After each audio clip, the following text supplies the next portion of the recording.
Carbon রোধক বা carbon register. কাকে বলা হয় কার্বন রোধক বা কার্বন রেজিস্টার?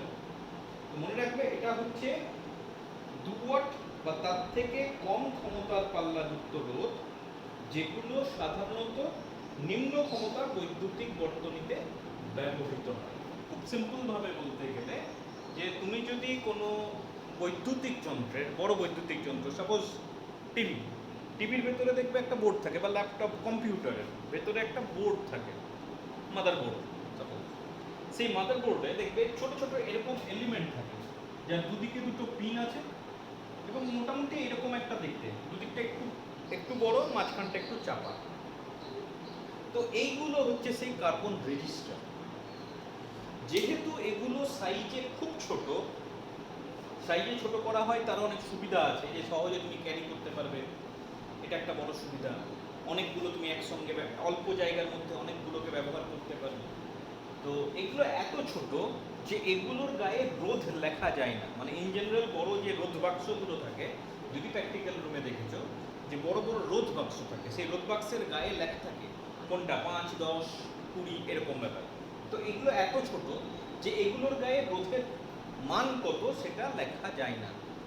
তাহলে লেখা যায় না, তাহলে বুঝবো কি করে? যখন আমি সার্কিটে ব্যবহার করবো, আমার তো দরকার এত ওহমের রোধ। তাহলে আমার যদি মানটা দেওয়া না থাকে, তাহলে সেক্ষেত্রে আমি সেই জিনিসটাকে ব্যবহারের আগে আমাকে রোধ মাপতে হবে। তো বারবার যদি এইভাবে রোধ মাপতে হয়, তাহলে সেক্ষেত্রে সেটা বর্তনীতে ব্যবহারে কিছুটা হলেও সমস্যার সৃষ্টি হয়। তখন ঠিক করা হলো কিছু বর্ণের মাধ্যমে ওই রোধটাকে প্রকাশ করা হবে, এবং সেই বর্ণের মাধ্যমে রোধটাকে প্রকাশ করার জন্য যেটা হচ্ছে, সেটাকে বলা হয় কালার কোড। মানে কালার দিয়ে কোনো একটা বর্ণ দেখে আমি ওর রোধটাকে নির্ণয় করব, সেটা তোমাকে বলতে চাইছি। তো কিভাবে নির্ণয় করব, প্রথমে চলে আসি। তো আমাকে যখনই একটা রোধ প্রকাশ করতে হবে, তুমি ভাবো একটা নাম্বার দিয়ে প্রকাশ করতে হবে। তাহলে আমার নাম্বারের জন্য এই কটা নাম্বার যদি জানি, যেমন 0, 1, 2, 3, 4, 5, 6, 7, 8, 9, এই 10টা অঙ্ক যদি আমি কোনো নাম্বার রং দিয়ে প্রকাশ করে দিতে পারি, তাহলে সেক্ষেত্রে যে কোনো রোধ আমি প্রকাশ করে দিতে পারবো। তার কারণ হচ্ছে এই সংখ্যা বা অঙ্কগুলো দিয়ে যে কোনো সংখ্যা ধরতে হবে। তাহলে ঠিক করা হলে এই প্রত্যেকটাকে বা প্রত্যেকটার জন্য একটা কালার ইউজ করতে হবে। তাহলে সেইটা যদি আমি করতে পারি, তাহলে ব্যাপারটা অনেকটা সহজ। তখন ঠিক করা হলো যে 0 দ্বারা আমি ব্ল্যাক, তারপর আমি এটা হচ্ছে তোমার ব্রাউন, 2 দিয়ে প্রকাশ করব রেড, 3 অরেঞ্জ, 4 ইয়েলো, এটা হচ্ছে আরেকটা জি গ্রিন, ব্লু, ভায়োলেট, গ্রে, আর লাস্ট হচ্ছে হোয়াইট। তাহলে এই প্রতিটা ডিজিটের জন্য আমার একটা করে কালার ইস্যু করা হয়ে গেছে। তাহলে এবার আমার যদি কালার দেখি, তাহলে কালার দেখে কিভাবে নির্ণয় করা হয় সেটা যদি আমি জানতে পারি, তাহলে আমি যে কোনো বস্তুর রোধ বা যে কোনো রোধকের রোধ আমি বের করে দিতে পারবো। তো অ্যাকচুয়ালি একটা কার্বন রোধক এই রকমের দেখতে হয়। সেই কার্বন রোধকের গায়ে দেখা যায় একদিকে 3টে কালার বা 4টা কালার দাগ দেওয়া আছে, জাস্ট একটা দাগ। আর উল্টো দিকে দেখবে একটা আইদার গোল্ডেন অথবা সিলভার একটা মোটা দাগ দেওয়া থাকে। তো আমি কি করব, এই সিলভার বা গোল্ডেন দাগ যেখান থেকে শুরু হয়েছে তার উল্টো দিক থেকে কাউন্ট শুরু করব। মানে এদিকে আছে, তাহলে আমার কাউন্ট শুরু হবে এদিক থেকে।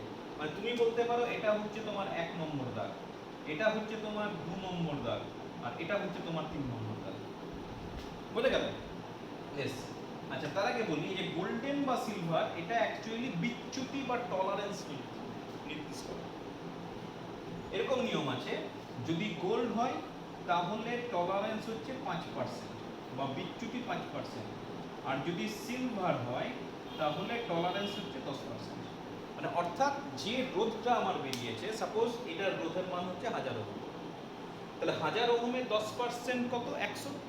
তাহলে আমি বলি যে এটার রোধ যদি 1000 ওহম হয়, তাহলে আমি মেপেছি 1000 ওহম, কিন্তু এটার 10% হচ্ছে 100। তার মানে এটার মান 1000 প্লাস মাইনাস 100 এর মধ্যে এটা হচ্ছে রোধ। যদি এটা সিলভার কালার থাকে, কারণ সিলভার মানে হচ্ছে 10%, 1000-এর 10% হচ্ছে 100। মানে আমি বলছি এটা 1000 ওহম, কিন্তু এটা 900 থেকে 1100 ওহমের মধ্যে হতে পারে, প্লাস 100 হতে পারে, মাইনাস 100 হতে পারে। আর যদি 5% বলো তাহলে সেক্ষেত্রে এটা হয়ে যাবে 1000 প্লাস মাইনাস 50। তার মানে এটার রোধ 950 থেকে 1050 এর মধ্যে। তার মানে বুঝতেই পারছো, যার টলারেন্স বা বিচ্যুতি যত কম হবে তত তোমার রোধটা নির্ণয়ের ক্ষেত্রে তোমার ক্যালকুলেশন তত ভালো হয়েছে। ঠিক আছে, বেশ, টলারেন্স নিয়ে বলা হয়ে গেল। এবার ডিজিটগুলো নিয়ে বলি। ডিজিটগুলোকে এইভাবে নেব যে প্রথম যে কালারটা থাকবে সেটা হবে তোমার রোধের ফার্স্ট ডিজিট, মানে প্রথম সংখ্যা। সেকেন্ড যেটা কালার থাকবে সেটা হয়ে যাবে সেকেন্ড ডিজিট, দ্বিতীয় সংখ্যা। কিন্তু থার্ড যেটা থাকবে সেটা কিন্তু থার্ড ডিজিট হবে না, এটা হবে গুণক, বা তুমি বলতে পারো মাল্টিপ্লিকেশন, যেটা পাওয়ার মাল্টিপ্লিকেশন যেটা সেটা। কিরকম, আমি একটা সিম্পল উদাহরণ দিই। সাপোজ তোমাকে বললো যে প্রথম কালারটা হচ্ছে গ্রিন, সেকেন্ড কালারটা হচ্ছে অরেঞ্জ, থার্ড কালারটা হচ্ছে রেড। ঠিক আছে, আর তার সঙ্গে ফোর্থ কালারটা হচ্ছে সাপোজ সিলভার। তাহলে সেক্ষেত্রে তুমি তার রোধ কত হবে নির্ণয় করো। কিভাবে করব? আচ্ছা, গ্রিন, অরেঞ্জ, রেড, কোনো পলিটিক্যাল ব্যাপার ভাবার দরকার নেই, সিম্পল কালার ভাবো। প্রথমে আছে গ্রিন, তাহলে প্রথমে গ্রিন হলে রোধের মান হয়ে গেল, এখানে আমি আর ইকুয়াল টু লিখে ফেলবো। গ্রিনের জন্য হচ্ছে 5, তারপর হচ্ছে অরেঞ্জ, অরেঞ্জের জন্য হচ্ছে 3, তাহলে ফার্স্ট ডিজিট সেকেন্ড ডিজিট চলে যাবে। থার্ড ডিজিট কি বলছে? রেড, রেডের জন্য কত? 2, তাহলে থার্ড ডিজিট যেটা হবে সেটা 10 টু দি পাওয়ারে চলে আসবে। দেখো রেডের জন্য 2, তাহলে এটা হয়ে গেল 10 টু দি পাওয়ার। বুঝে গেছে? প্রথম দুটো ডিজিট পরপর থাকবে কালারের রেসপেক্টে, তারপরের ডিজিটটা 10 টু দি পাওয়ারে চলে আসবে। যদি চারটা কালার থাকে 3টে ডিজিট পরপর আসবে, ফোর্থ কালারটার পাওয়ারে চলে যাবে। ঠিক আছে, তাহলে এখানে আর প্লাস মাইনাস, যেহেতু সিলভার কালার আছে তাহলে 10% এই কথাটা বলতে হবে।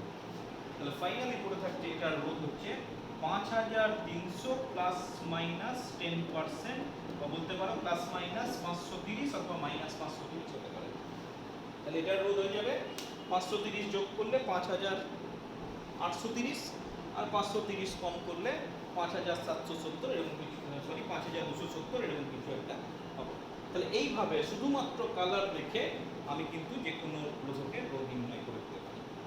এটাকে বলা হচ্ছে কালার কোড। এবার একটু ভালো করে দেখো, কালারগুলো মনে রাখতে হবে কোনটার জন্য কোড কত। পরীক্ষায় দিতে পারে 3টে কালার দিয়ে দিল, নিয়ে বললো আর সিলভার বা গোল্ড বলে দিল, বললো তুমি রোধ নির্ণয় করো। তখন সেক্ষেত্রে তোমার কিন্তু কোন কালারের জন্য কোন ডিজিটটা আছে সেটা কিন্তু মনে রাখতে হবে। কিভাবে মনে রাখবো? মনে রাখার একটা নিয়ম আছে, এটা তো আমি বলছি। এখানে ফার্স্ট ডিজিট নিলাম বি, প্রত্যেকটা বি ফার্স্ট ডিজিট নেবো, ফার্স্ট ডিজিট নিয়ে কিছু একটা মনে রাখার চেষ্টা করবো। তাহলে বি, বি আর ও ওয়াই, ভালো করে ভেবে দেখো, বি, বি রয়, ঠিক, বি বি রয়, জি। আচ্ছা, এখানে একটা অফ দিলাম, অফটার জন্য কোনো কিছু ভাবার দরকার নেই। গ্রেট, ব্রিটেন, বুঝতে অসুবিধা হওয়ার কথা নয়, BB ROY of Great Britain. আর এবার আছে VGW, is very gentle and wise. এই কথাটা তুমি মনে রাখো। যদি এই কথাটা মনে রাখো, মনে রাখবে 0 থেকে শুরু হবে, তাহলে এবার পরপর পরপর তুমি কাউন্ট করে দিও। একটু অসুবিধা আছে কারণ এখানে 3টে বি আছে, তোমাকে মনে রাখতে হবে কোন বিটা কি। প্রথম বিটা ব্ল্যাক, সেকেন্ড বিটা ব্রাউন, থার্ড বিটা ব্লু। আর দুটো জি আছে, ফার্স্ট জিটা গ্রিন, সেকেন্ড জিটা গ্রিন। এবার এটা যদি তোমার মনে থাকে তাহলে কিন্তু তোমার এবার কোন কালারের জন্য কোন ডিজিটটা হবে সেটা মনে রাখা এমন কিছু কঠিন ব্যাপার নয়। আর এটা যদি মনে রাখতে পারো তাহলে এই পদ্ধতি অবলম্বন করে আমি যে কোনো রোধকের রোধ নির্ণয় করে দিতে পারি। তাহলে এতক্ষণ পর্যন্ত যে আলোচনাটা হলো সবটাই কিন্তু তোমার এই কার্বন রেজিস্টার এবং তার কালার কোড দিয়ে তার রোধ নির্ণয় করা। ঠিক, নেক্সট আলোচনায় চলে যাই। নেক্সট আলোচনা হচ্ছে রোধের সমবায়, কম্বিনেশন অফ রেজিস্টার। তো অলরেডি তোমরা ক্লাস 10-এ কিন্তু কম্বিনেশন অফ রেজিস্টার পড়ে ফেলেছো। কি বলছে? যে কতগুলো রোধকে যখন আমি বর্তনীতে যুক্ত করব তখন সেক্ষেত্রে সেটাকে আমি বলবো রোধের সমবায়। এবং আমরা জানি রোধের সমবায় সাধারণত দুই প্রকারের হয়, একটাকে বলা হয় শ্রেণী সমবায় আর আরেকটাকে বলা হয় সমান্তরাল সমবায়। আরেকটা সমবায়ের কথা তুমি বলতেই পারো যে দুটো যদি মিক্সড অবস্থা থাকে তখন সেটাকে বলা হয় মিশ্র সমবায়, সিরিজ, প্যারালাল আর মিক্সড কম্বিনেশন। আচ্ছা, এবার এইগুলোকে ইন্ডিভিজুয়ালি আলাদা আলাদাভাবে পড়তে হবে। কখন কতগুলি রোধের সমবায়কে শ্রেণী সমবায় বলবো? আচ্ছা, প্রথমে শ্রেণী সমবায় নিয়ে আলোচনা করা যাক। শ্রেণী সমবায় কখন বলবো? যদি কতগুলি রোধকে এমনভাবে যুক্ত করা হয় যাতে প্রথম রোধটা যেখানে শেষ হচ্ছে সেকেন্ড রোধটা সেইখান থেকে শুরু হচ্ছে, তারপর সেকেন্ড রোধটা যেখানে শুরু হচ্ছে শেষ হচ্ছে থার্ড রোধটা সেখান থেকে শুরু হচ্ছে, এইভাবে যদি যুক্ত থাকে তাহলে রোধগুলির সমবায়কে আমি শ্রেণী সমবায় বলবো। ঠিক আছে, মানে পরপর পরপর প্রথমটা দেখো এখানে শেষ হচ্ছে, এখান থেকে সেকেন্ডটা শুরু হলো, সেকেন্ডটা এখানে শেষ হচ্ছে, থার্ডটা শুরু হচ্ছে, থার্ডটা এখানে শেষ হচ্ছে, ফোর্থটা এখানে শুরু হচ্ছে, এইভাবে যদি কতগুলি রোধক যুক্ত থাকে তাহলে সেক্ষেত্রে আমি রোধের সেই সমবায়টাকে শ্রেণী সমবায় বলবো। ঠিক। আচ্ছা, আরেকটা যেটা গুরুত্বপূর্ণ কথা যে শ্রেণী সমবায় যদি থাকে তুমি মনে রাখবে current through each register must be same, হতেই হবে। তাহলে প্রতিটি রোধের মধ্য দিয়ে প্রবাহ মাত্রা সমান হবে যদি কতগুলি রোধ শ্রেণী সমবায়ে যুক্ত থাকে। ঠিক আছে, বেশ। আমি আরেকটু ধরে নিই যে প্রান্তটা মনে করো সাপোজ এ আর এটা বি, সাপোজ এই বিন্দুটা সি, এই বিন্দুটা ডি, মানে এ আর সি এর মধ্যে R1 যুক্ত আছে, সি আর ডি এর মধ্যে R2 যুক্ত আছে, ডি আর বি এর মধ্যে R3 যুক্ত আছে। তাহলে আমি যদি অ্যানালিসিস করি, যেহেতু কারেন্টটা বাঁ দিক থেকে ডান দিকে যাচ্ছে তাহলে সবসময় দুটো বিন্দুর রেসপেক্টে বাঁ দিকের বিন্দুর বিভব বেশি হবে, কারণ প্রবাহ সবসময় হাই পোটেনশিয়াল থেকে লো পোটেনশিয়ালের দিকে ফ্লো করে, always flows from high potential to low potential, উচ্চ বিভব থেকে নিম্ন বিভবের দিকে। তাহলে এবার যদি আমি এখানে ওহমের সূত্র লাগাই প্রত্যেকটা রোধের জন্য কি হবে? প্রথম রোধটার জন্য হয়ে যাচ্ছে VA, আর এটা ধরে নিলাম VC, তাহলে আমি লিখতে পারি VA minus VC must be equal to I into R1, ওহমের সূত্র। আচ্ছা, এবার এইটার জন্য ভাবছি VC আর VD, VC অবশ্যই বড় হবে কারণ VC সি বিন্দুটা বাঁ দিকে আছে, I ইনটু R2, একই রকম ভাবে এটা হয়ে যাবে VD মাইনাস VB, এটা হয়ে যাবে I ইনটু R3। ওহমের সূত্র লাগালাম, আমি ধরে নিলাম ABCD ACDB এদের বিভব যথাক্রমে VA BC BD BD, দুটোর যখন কম্পেয়ার করব always left one will be at higher potential because the current is flowing from A to B। আচ্ছা, এবার সিম্পলি এগুলোকে অ্যাড করে দাও, যদি অ্যাড করে দাও দেখো plus VD minus VD plus VC minus VC কেটে যাচ্ছে, তাহলে পড়ে থাকছে VA মাইনাস VB, I যদি কমন নিই আমি একবারই লিখছি R1 plus R2 plus R3, this is equation number 1। এবার করতে হবে কি, তোমাকে তুল্য রোধ বের করতে হবে। তুল্য রোধের ব্যাপারটা যদিও আগে করেছো তবুও আবার বলে দিচ্ছি, তুল্য রোধ মানে আমি আগেরটায় তিনটে ব্যবহার করেছি, তিনটে ব্যবহার করব না, আমি তিনটে রোধের জায়গায় বা রোধকের জায়গায় একটাই রোধক ব্যবহার করব যাতে দুটোর ক্ষেত্রে রেজাল্টটা সেম। রেজাল্ট সেম মানে এটার মধ্য দিয়ে I কারেন্ট যাচ্ছিল, তাহলে এটার মধ্য দিয়েও I কারেন্ট। তাহলে সেক্ষেত্রে এটার জন্য আমি লিখতে পারি VA minus VB must be equal to I into R, যেখানে R টা হচ্ছে ইকুইভ্যালেন্ট রোধ, ইকুইভ্যালেন্ট রেজিস্ট্যান্স, তুল্য রোধ। এবার 1 আর 2 যদি কম্পেয়ার করো তাহলে তোমার পড়ে থাকে R equal to R1 plus R2 plus R3। যদি n সংখ্যক রোধ থাকে তাহলে সেক্ষেত্রে আমি আরেকটু এক্সটেন্ড করব, R equal to R1 plus R2 plus R3 dot dot dot. অর্থাৎ এটা যদি 1, এটা যদি 2, এটা 3 হয় তাহলে তুল্য রোধ হয়ে যাবে সিম্পল 1 প্লাস 2 প্লাস 3 6। খুব সিম্পল ক্যালকুলেশন। শ্রেণী সমবায় হয়ে গেল। নেক্সট আমি চলে যাচ্ছি সমান্তরাল সমবায় বা প্যারালাল কম্বিনেশন। আচ্ছা, প্যারালাল কম্বিনেশন কাকে বলবো? যে যদি কতগুলি রোধ এমনভাবে যুক্ত থাকে যাতে প্রতিটির একটা প্রান্ত, একদিকের প্রান্তটা একটা নির্দিষ্ট বিন্দুর সঙ্গে যুক্ত থাকে আর অপর দিকের প্রান্তটা অপর একটি নির্দিষ্ট বিন্দুর সঙ্গে যুক্ত থাকে। যেমন মনে করো এইভাবে রোধগুলো যুক্ত আছে, তিনটে রোধ সাপোজ আগের মতোই ধরলাম, সে R1 R2 R3, প্রতিটার বাঁ দিকের প্রান্তটা সাপোজ একটা নির্দিষ্ট বিন্দুর সঙ্গে যুক্ত আর ডান দিকের প্রান্তটা আরেকটা নির্দিষ্ট বিন্দুর সঙ্গে যুক্ত, তাহলে সেক্ষেত্রে আমি বলবো যে রোধগুলি পরস্পর সমান্তরাল সমবায়ে আছে। ঠিক আছে, আরেকটা ব্যাপার মনে রাখবে যে প্রতিটির এক্ষেত্রে বিভব প্রভেদটা কনস্ট্যান্ট থাকবে। মানে আগেরটার ক্ষেত্রে শ্রেণী সমবায়ের ক্ষেত্রে প্রতিটির মধ্য দিয়ে প্রবাহ মাত্রা সমান হয়েছিল, সমান্তরাল সমবায়ের ক্ষেত্রে প্রতিটি রোধের প্রান্তীয় বিভব প্রভেদ সমান হবে। মানে এটারও প্রান্তে ভিএ মাইনাস ভিবি, এটারও প্রান্তে ভিএ মাইনাস ভিবি, এটারও প্রান্তে ভিএ মাইনাস ভিবি। তাহলে আগের মতোই যদি আমি ওহমের সূত্র লাগাই তাহলে কি করতে পারি দেখো। তো আমি ধরে নিলাম এ বিন্দুর বিভব বেশি, তাহলে কারেন্টটা এ থেকে হবে। আচ্ছা, এটা এই বিন্দুতে গিয়ে তিনটে পথ পাচ্ছে, মানে তিন ভাগে ভেঙে যাবে। আমি ধরে নিলাম this is I1, this is I2, this is I3। Obviously তুমি লিখতে পারো প্রথমেই যে I must be equal to I1 plus I2 plus I3 হতেই হবে। তার কারণ হচ্ছে I পরিমাণ কারেন্ট এখানে প্রবেশ করছে এই বিন্দুতে ভেতর দিকে, তাহলে তিন ভাগে ভাগ হচ্ছে, তাহলে সেই তিনটেকে যোগ করলে আমি অবশ্যই I পাবো। আচ্ছা, this is equation number suppose 1। এবার যদি ইন্ডিভিজুয়ালি ওহমের সূত্র বসাও তাহলে প্রথমটার জন্য পড়ে থাকতে দেখো VA minus VB must be equal to I into R1, sorry I1 into R1।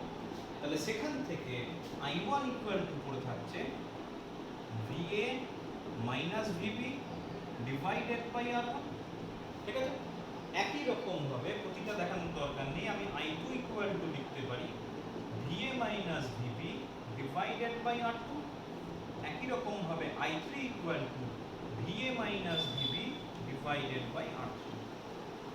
এবার এই I1 I2 I3 এই মানগুলো যদি এক নম্বরে বসাই তাহলে তোমার পড়ে থাকতে দেখো VA মাইনাস VB যদি কমন নাও তাহলে পড়ে থাকবে 1/R1 plus 1/R2 plus 1/R3। ঠিক আছে, আচ্ছা দিস ইজ ইকুয়েশন নাম্বার 2। আচ্ছা, এবার তুল্য রোধের কথা ভাবো। তুল্য রোধ আগের মতোই, যে তিনটে রোধ আছে, আমি তিনটে রোধ নেব না, আমি তিনটে রোধের জায়গায় একটাই রোধ নেব যাতে এফেক্ট বা রেজাল্ট যেন সেম হয়। তাহলে এটার জন্য যদি I এর মান বের করো তোমার I ইকুয়াল টু করে থাকবে VA মাইনাস VB ডিভাইডেড।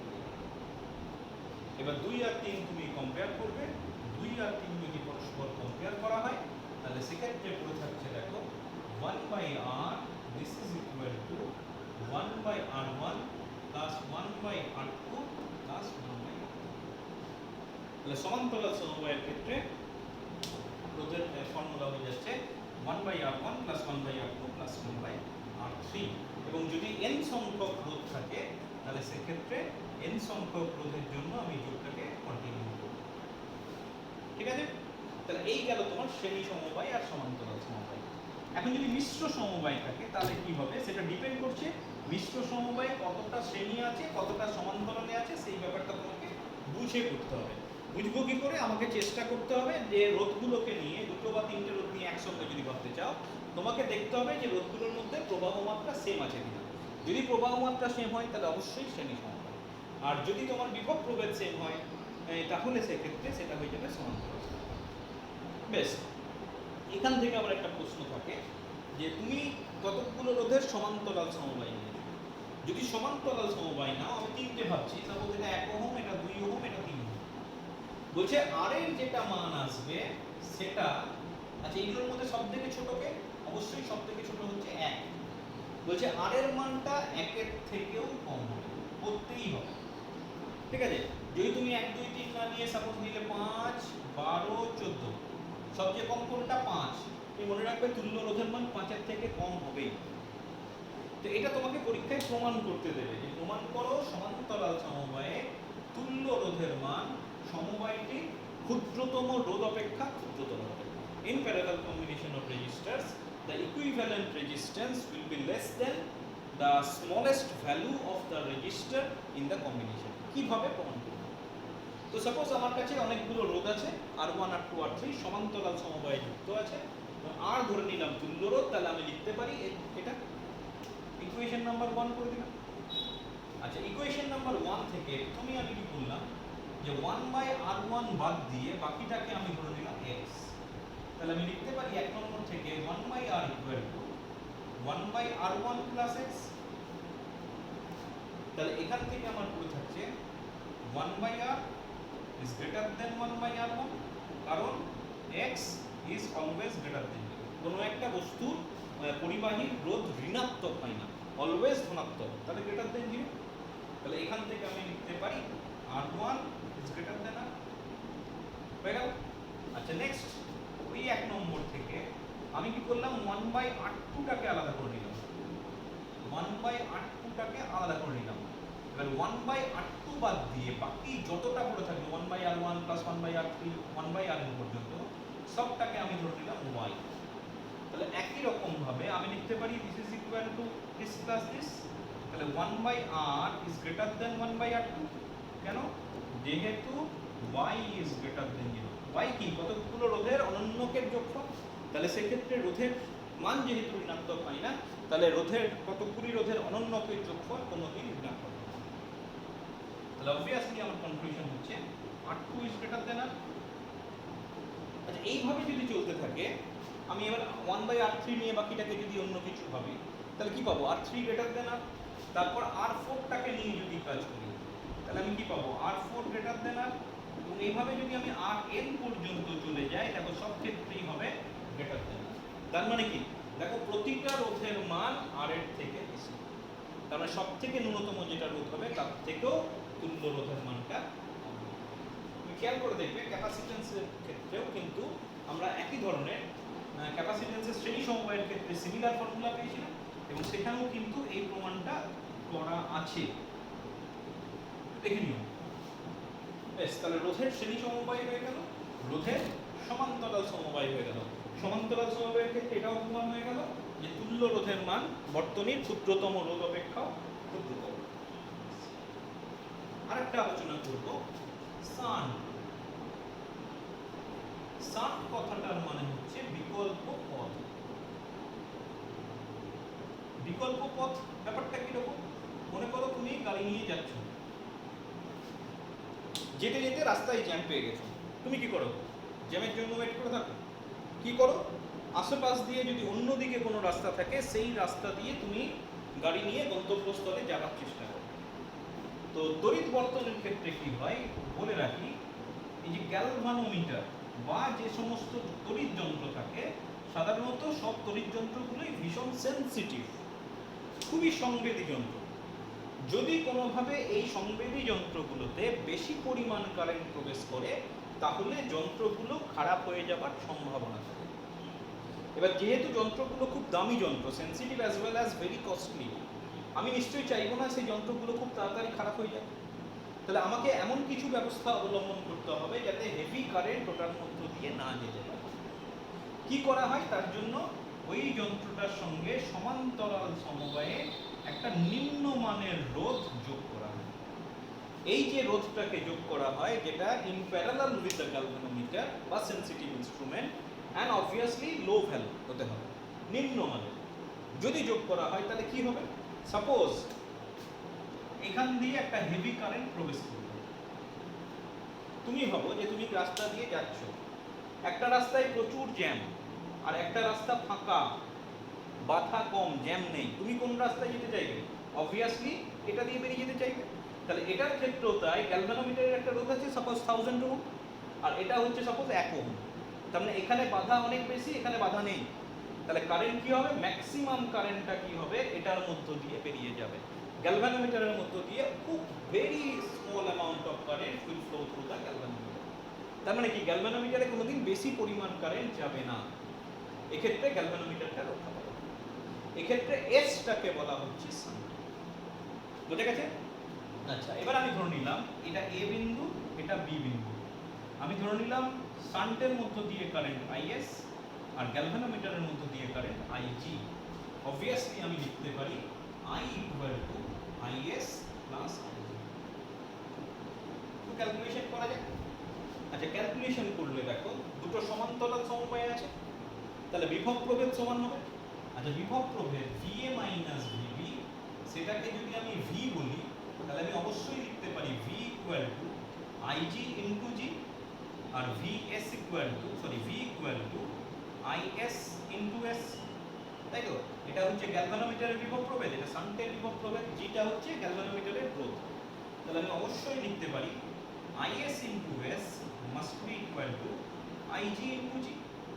তাহলে IG divided by is, this is equal to s by g.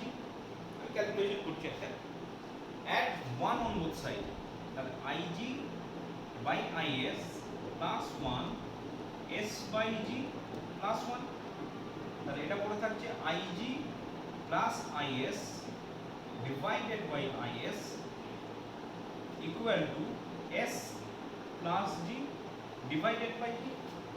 তাহলে ক্যালকুলেশন করলে পড়ে থাকছে, দেখো উপরে আছে is plus ig, আমি i লিখতে পারি, তাহলে i by is equal to s plus g by s, sorry g, তাহলে is equal to পড়ে থাকছে i into g by s plus g। তার মানে কতটা কারেন্ট শান্টের মধ্য দিয়ে যাবে সেটা আমি বের করে দেব। একই রকম ভাবে তুমি যদি ক্যালকুলেশন করো বা সরাসরি এক নম্বরে তুমি যদি মান বসিয়ে দাও যে ig this is equal to i minus is, তোমার এটা আসবে i into s by s plus g। ঠিক আছে, তাহলে এখান থেকে তুমি সরি এটা ig হবে, তাহলে ig এর মানটা তুমি পেয়ে গেলে, ig এর মানও পেয়ে গেলে is এর মানও পেয়ে গেলে। পরীক্ষায় কিন্তু ডেরিভেশন হিসেবে আসতে পারে যে কতটা কারেন্ট গ্যালভানোমিটারে যাবে, কতটা কারেন্ট শান্টের মধ্যে দিয়ে যাবে। ঠিক আছে, তার মানে এবার তুমি ভাবো যে তুমি নিজে থেকেই সিলেক্ট করতে পারবে, তুমি সাপোজ ধরে নিলে যে 1% কারেন্ট গ্যালভানোমিটারে যাবে, তাহলে কিন্তু তুমি এই ফর্মুলা থেকে ক্যালকুলেশন করে বের করে দিতে পারো যে কত মানের শান্ট ব্যবহার করতে হবে। এই ধরনের অঙ্ক কিন্তু পরীক্ষায় আসে, মানে তুমি সেট করো যে গ্যালভানোমিটারে কতটা কারেন্ট পাঠাবে, তাহলে কত মানের শান্ট ব্যবহার করতে হবে তোমাকে সেটা ক্যালকুলেশন করে বার করতে হবে। তো এটা সহজে বের করার জন্য এইভাবে তোমার জিনিসটা নতুন একটা কনস্ট্যান্ট নিয়ে আসা হয় যে শান্ট পরিবর্ধন গুণক, মাল্টিপ্লিকেশন ফ্যাক্টর, পরিবর্ধন গুণক সাধারণত n দ্বারা প্রকাশ করা হয়। কাকে বলা হয়? i by ig this is equal to n, এইভাবে তোমার একটা ফ্যাক্টর নিয়ে আসা হয়। এটার মানে কি যে গ্যালভানোমিটার প্রবাহকে কত দিয়ে গুণ করলে তুমি মূল প্রবাহ পাবে, সেটাকে বলা হচ্ছে শান্ট পরিবর্ধন গুণক, শান্ট মাল্টিপ্লিকেশন ফ্যাক্টর। তাহলে এখানে যদি তুমি বসিয়ে দাও, দেখো তোমার এরকম একটা ফর্মুলা এসছে, তাহলে ig by i equal to করে থাকছে 1 by n। তাহলে তুমি যদি 3 নম্বর সমীকরণে এই রাশিটা এটা বসিয়ে দাও, তোমার করে থাকছে ig by i equal to 1 by n, তাই তো? আর এখানে ig by i সমান s by s plus g। তাহলে তুমি 3 আর 4 যদি একসঙ্গে মিলিয়ে দাও, তাহলে পড়ে থাকছে 1 by n equal to s by s plus g। তাহলে পড়ে থাকছে ns s plus g, তাহলে n minus 1 into s equal to g, তাহলে s equal to পড়ে থাকছে g by n minus 1। দেখো সরাসরি কত ভগ্নাংশের প্রবাহ গ্যালভানোমিটারে পাঠাতে চাইছো সেটা যদি তুমি করে দিতে পারো, তাহলে সরাসরি আমি s এর মান কত হবে।